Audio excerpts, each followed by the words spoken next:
Tumblr. Formerly the home of debauchery masquerading as a personality. Formally? Formerly. Before the sweeping ban of anything not safe for work in December 2018, you could not find a more wretched hive of degeneracy on the internet.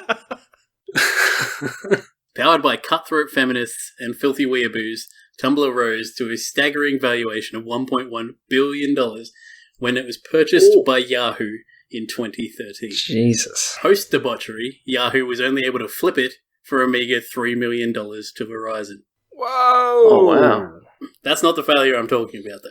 No, his failure is much That is funnier. definitely a failure, though. That is a failure. That's a massive failure. That's a meta failure. Failure within a failure. That's what happens when you get rid of porn. Back in 2014, however, Tumblrites were riding high from the investment of Yahoo, and the site was moving from strength to strength. With their dashboards filled with all manner, I don't care, with all manner of degeneracy, Bronies to Whovians carved out their niche Degeneracy. on the platform. Fuck you guys. The next logical... I just want you to know Speak English. that I went through this and checked for the word perform. Just had to remove it because I just knew you guys would tear me apart. And I had to come up with so many synonyms and different ways to use the word perform. Good. God. I'm glad. I fucking You're hate expanding you your vocabulary. You're censoring me. That's what you're doing. I'm grateful, and I'm sure the listeners are grateful, because overwhelmingly our survey came back and saying that Morgan and I should rip on you relentlessly when you mispronounce words. Yep. We're helping you. I know. I'm trying to take that away from you there. Anyway, like I said, Brodies and Whovians carved out their niche on the platform. The next logical step was to take this shit IRL. Sure, a whole host of conventions exist for sci-fi, anime, comics, and alike, but none of them are tailored specifically to Tumblr. And that gaping hole needed to be filled like Twilight Sparkle after a few too many Cosmo Ponytons. Oh, Brad. Come on. Cosmo Ponytons. Good job, Brad. Yeah, I know. It took me a while. This brings us to what may be one of the greatest failures of the past decade.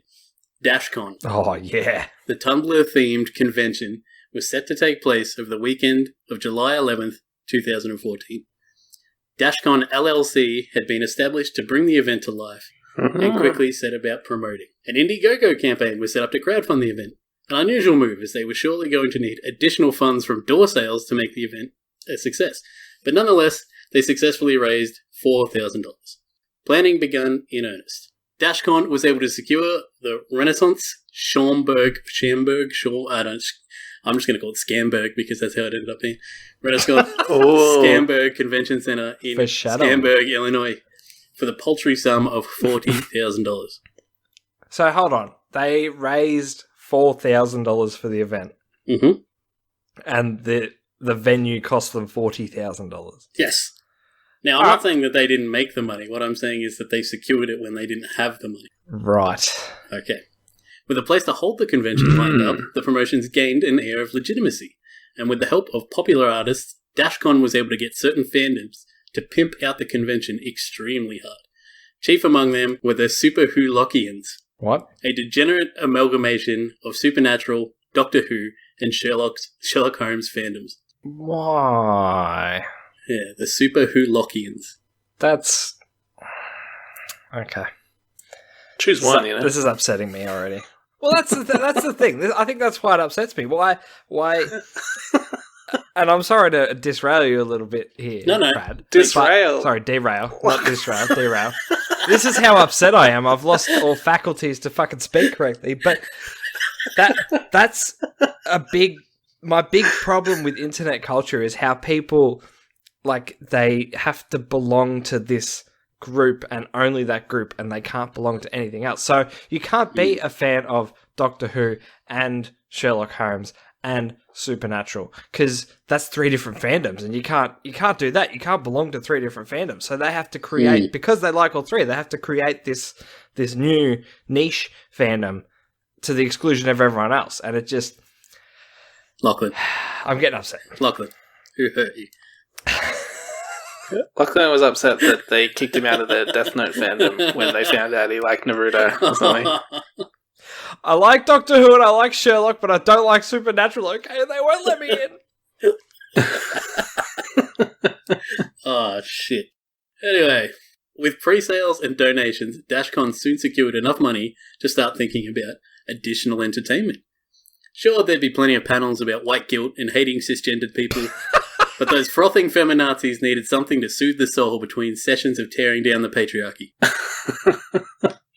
Dashcon was able to secure the services of Steam Powered Giraffe, a steampunk musical comedy group. Yes, I too have no fucking idea what that is. Steampunk musical comedy.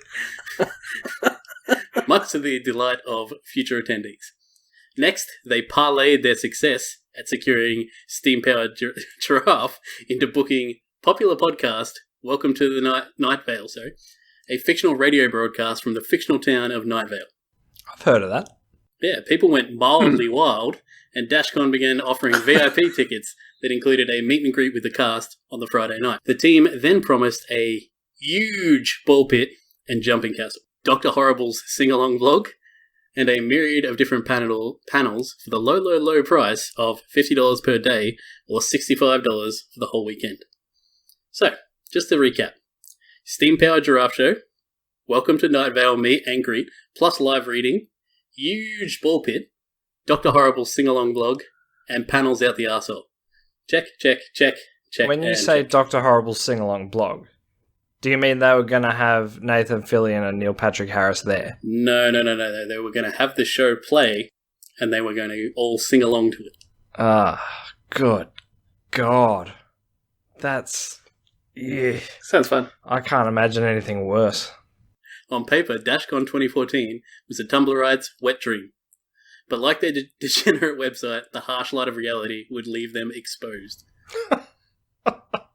See, Dashcon LLC was run by a bunch of school kids, mostly 18 years old, some younger, and one 32-year-old woman who had been studying business management. Studying business management does not a businesswoman make. Businesswoman management, you know what I'm saying? Woman. Yeah, my bad. I should have gone with that. The apparent success of the convention had gone to their heads. Large, expensive lunches were taken, fraudulent business trips for scouting and alike were had, and overpriced lanyards were purchased. Not even kidding on that last one. How can a lanyard be overpriced? Well, because they wanted it to be fancy and have special things on it and be like Dashcon. I know, they were apparently super expensive per unit. It was Jesus. By the arrival of Dashcon, many were predicting a minimum of 5,000 attendees, but some had predicted the number as high as 20,000. Jesus. Oh, wow. July 11th rolls around, and Dashcon gets off to a shaky start. Staff and organisers are slow to help guests of the convention, and Welcome to Night Vale are not directed upon their arrival, but eventually the cast is checked in, but only provided with 2 rooms for the 13 people. The staff is quickly overwhelmed by the 500-person turnout, a fraction of their anticipated number. 500. But the event starts as planned at 1 p.m. Welcome to Night Vale complete their planned meet and greet, and Dashcon begins to look like it might be a success. Think again, fuckwits. Steam Powered Giraffe have bailed. Or they would have, if they'd ever agreed to attend this shitty farce of a convention in the first place. Oh. Yes, that's correct. One of the 2 main draw cards were never even contacted about playing a gig on the Friday night. Holy shit. They weren't even contacted, so it's not like they asked them and Steam Powered Giraffe refused. No, they just were never contacted. Oh, wow. Ooh. That doesn't stop Dashcon, though. They double down, blame the band for bailing, and move on. 9 p.m. rolls around, and Dashcon staff round up all the attendees, including the vendors who've paid to have a table at this shit show in the main hall. We've got a problem. The shitty hotel is bigoted and racist and hates us all just for existing. They're used to having conventions full of white people, and so now they're demanding the rest of the money for the event or they're kicking us out. We can't cover it because we've got no money and there's a problem at the bank. Unbelievable, right? I'm sure these people were overwhelmingly white. How is that racist kicking them out? I don't know. You asked me. Did they actually say that, or are you just ad-libbing? No. So the event staff came up on stage and told everyone that they were shutting them down because they didn't like the type of people, and that they were used to having like toy train conventions and stuff. Yeah, like well, that. that's different. So they didn't like them because they were LGBTQ. Okay, so they're not plus, sexist. They're homophobes, homophobes, bigoted, racist. They didn't like any of them. Furry-phobe, whatever. Unbelievable, right? The correct answer is yes. The hotel had accepted a $20,000 down payment for Dashcon to use the facilities on the proviso that Dashcon pay the remaining $20,000 from door sales and alike over the coming days. Unfortunately for Dashcon, they'd been running their mouth about how many people would be showing up, and when 10% of their predicted attendees showed up, the Renaissance saw the writing on the wall. Oof. These fucking pinko queers aren't going to pay us, are they? Well, fuck that noise, and they demanded their payment right then and there, or they were shutting this bitch down. Somehow, and I mean fucking amazingly, Dashcon was able to rally together all the fandoms, and in just under an hour, raised the necessary $17,000 from the crowd in attendance. Just to keep the party rolling. $17,000 from 500 people. Yeah, they were taking donations online as well. So they put out the call on Twitter and stuff like that. Though if you paid online, because they did offer a refund to anyone who paid, right? But you could not get a refund unless you'd attended the event, regardless of whether you donated. Right. Saw it on Twitter, saw their PayPal links or anything. So they rallied all these people together, got $17,000 in less than an hour, and paid the hotel. Christ. People were still hopeful. The ball pit would be in play the next day. Dr. Horrible's sing-along blog was going to be fun, and Welcome to Night Vale were actually there, so it couldn't get any worse, right? You gullible motherfuckers. The next day rolls around, and guess who spent the ball pit budget on lunches and lanyards? Oh, no. Oh, no. You know it. Brad, you said the ball pit was going to be huge. It was going to be huge. The ball pit is a pathetic backyard job that quickly leaves people in dismay. That's fine, though. Dr. Horrible is a masterpiece that will lift the spirits, and Welcome to Night Vale are still doing their live reading at midnight. And I know these motherfuckers are here. I shook their hand yesterday. Okay. Oh, no. Guess what just got cancelled? You're telling me that you need permission to broadcast Dr. Horrible's sing-along blog at an event? But I don't need permission when I sing at home with my friends. Fuck. It's alright, though. Welcome to Night Vale is here, and due to start at 12. Surely, the dulcet tones of Cecil Baldwin will ease my concerns. 1:15 rolls around, and still no live reading. Oh, no. Uh-oh. Finally, Dashcon make the announcement. Night Vale just walked. Those 3 words put the last nail in the convention's proverbial coffin. People from across the country had travelled there specifically to hear Welcome to Night Vale, and now they just walked, seemingly unprompted. Well, the truth is, Night Vale were also not dumbasses. Like the hotel, they'd seen how the convention was run, but didn't want to punish fans, so they fulfilled their obligation on Friday. But after a shitty night's sleep in the 2 bedrooms, they were feeling a little less generous and required Dashcon pay them for their appearance beforehand. Something Dashcon had agreed to do when Welcome to Night Vale cancelled their European tour and flew back to the US. God. Really? Oh. Yeah, really. Holy shit. Wow. Dashcon wanted Night Vale so badly they'd offered to foot the bill for the flights, put them up at the hotel, and pay them for their live reading. Oh, no. Wow. In the 1 hour and 15 minutes that Dashcon had been negotiating with Welcome to Night Vale, they'd pulled their credit card from the hotel front desk, changed the refund policy on their website. In compensation for the main act pulling out, Dashcon offered attendees an additional hour in the ball pit. Jesus. When Welcome to the Night Vale walked, they had to foot their own flights, foot the bill for their own flights, accommodation, and didn't get paid for their appearance, and lost all the money from their European tour they canceled. Wow. By Sunday, Dashcon was empty. Even the shitty ball pit was gone, allegedly pissed in the night prior. When all was said and done, people estimate that a total of 1,000 to 1,500 people attended the first and last Dashcon, and that the event organisers may have made off with approximately $9,000, a princely sum for their ostracization from the Tumblr community. Good try, bro. I tried. I practiced it like 10 times and I still couldn't do it. Fuck it. That's all right. You're doing your best, Brad. So that was Dashcon. The Dashcon team faced no legal repercussions. No one sued them. No one got their money. I mean, they haven't got any money to be sued for, let's be honest. Mm-hmm. Yeah, I know. I don't think anyone made off big. Yeah, they made off with about 9,000 people estimate. That's not a lot of money for... No, not between like a 6-person team or whatever. It's nothing. But it's not big enough to get a class action lawsuit going. The issue is that they blatantly lied about everything. Didn't pay people who did turn up. They should have been sued into oblivion. This entire team. And what's worse is that the next year they tried to run it again. Oh, but no. when they put up, Dashcon 2015, everyone started sending them death threats. So they were like, okay,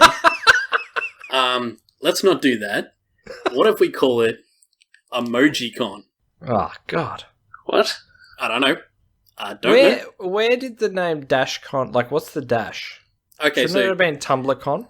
It was TumblrCon to begin with, and Tumblr said, no fucking way we're being associated with this shit show. Yeah, that's fair. You better change it to Dash because everyone on Tumblr has a dashboard, so they called it Dashcon. Okay. But when they tried to run that exact play again in 2015, they tried to call it EmojiCon, and then were promptly sent a cease and desist letter by someone who owns the term EmojiCon. So then they changed it to Emoticon, which is, I think, public use or something like that. That's, okay. And they've tried to run the exact playbook with Emoticon, and they made off with a couple of $1,000s worth of pre-sale tickets for an event that never happened. What fucking idiot is buying tickets for this after the first shit show? They deserve to have their money gone. You gotta believe. And then they liquidated Dashcon LLC after that. So, yeah. See, that makes me think that this whole thing was a scam from the start, actually. The fact that they set up an LLC, because it meant none of them could be held personally responsible. Oh, yeah, exactly. Limited liability corporation, is it, I think? Yeah. Yes, it is. But, yeah. Very clever. I think they probably started off with the best intentions. Like, they were like, we can do this. Because there were a bunch of, optimistic 17 and 18-year-olds with a businesswoman at the helm. And you were like, yeah, we got a 32-year-old. She has red hair. She knows what she's doing. And then they started making money. Like, they saw money come in and they're like, hell yeah, we're like a big company now. They started doing, corporate lunches with the whole team, like fucking honing the paradigm and all this kind of shit, corporate business speak. And they're like, we need lanyards, we need fucking lanyards and ball pits and shit like that. And they just got nothing done. And then they forgot about the fucking ball pit and just bought this like 2 meter by 2 meter piece of shit that you would find in a kid's backyard. Yeah. Oh, God. Not even. And just filled it halfway up with balls and it deflated on the first fucking day. Like, it was a shit show. Someone pissed in it.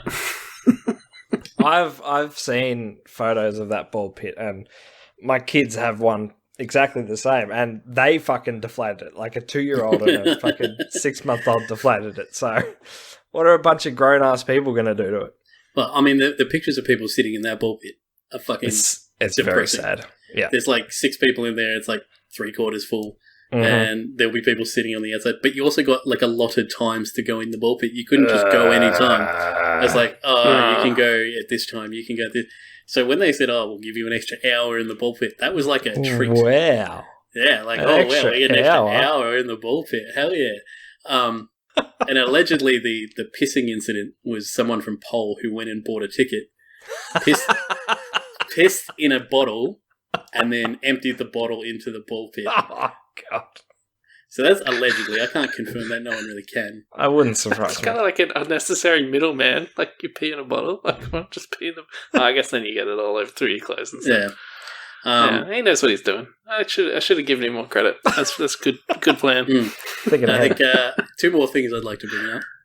So I mentioned the panels, right? And a lot of the panels were there was no age limit for the convention. A lot of them were to do with dirty, filthy, degenerate sex, like BDSM and all that kind of stuff. And underage people were allowed to attend. But one of them was like an LGBTQ panel, and they had a man on the panel who goes, but he runs a channel called Mark Does Stuff. and the crowd actually started abusing him because they were like, "You're a white cis male." It turns out he was a gay Hispanic man. God. And they were yelling at him like death threats in the convention, and he had to leave. So, you know, quality people. Oh my god. And they also allegedly partnered with a charity called Random Act of Kindness. And then when people contacted them after Dashcon, they were like, "We've never even talked to these people before." Because they were going to be making donations to Random Act of Kindness charity. So, yeah. They said that they did make donations and they were all cash, so you just can't trace them. But that's convenient. Of course. Yeah, very convenient. Yeah, the whole thing was just a fucking shit show. It sounds to me like it was a scam from the start. I think they started off, it got too big for them, they had no idea what the fuck they were doing. And then they were just trying to put out spot fires. Yeah, but the fact that they were making promises without even speaking to the people. Yeah. It's dodgy. Yeah, it is dodgy. And I think, like, once they realised, like, I think that the spot fires started, like, in the planning phase, not even, like, in the execution. Way, way before it. And then they just got in deep and they'd already promised all this bullshit. And then they just kept going. And then eventually I think it just turned into a bit like, let's just get out with whatever we can. Yeah. And then I think they were arrogant enough to just think we can run this play again the next year and we'll actually do it properly. This is like my boy who fucking came up with that fake country poyer. Exactly. To die there. And then when he got caught, he went to France and started the scheme all over again. Yeah, I think it was probably very similar to that. What was his name? It was like really Scottish, like Angus McAngus. Angus McAngus. No, it was the same. Yeah. Like it was something McSomething. It was the same something. Yeah. Lachlan McLaughlin? Was it that? Nah, I don't think so. Anyway, very Scottish. Yeah. That was a good one, Brad. I enjoyed that. There's a great internet historian video about it, which everyone should watch, which is fucking hilarious. I've seen that. I recommend all his stuff. He does great videos. Makes everything very I also funny. Looked it up. He's from New Zealand. I thought he was Australian. I thought he was Australian. He's from New Zealand, so the only thing the Kiwis have ever done. Unsubscribed. Okay.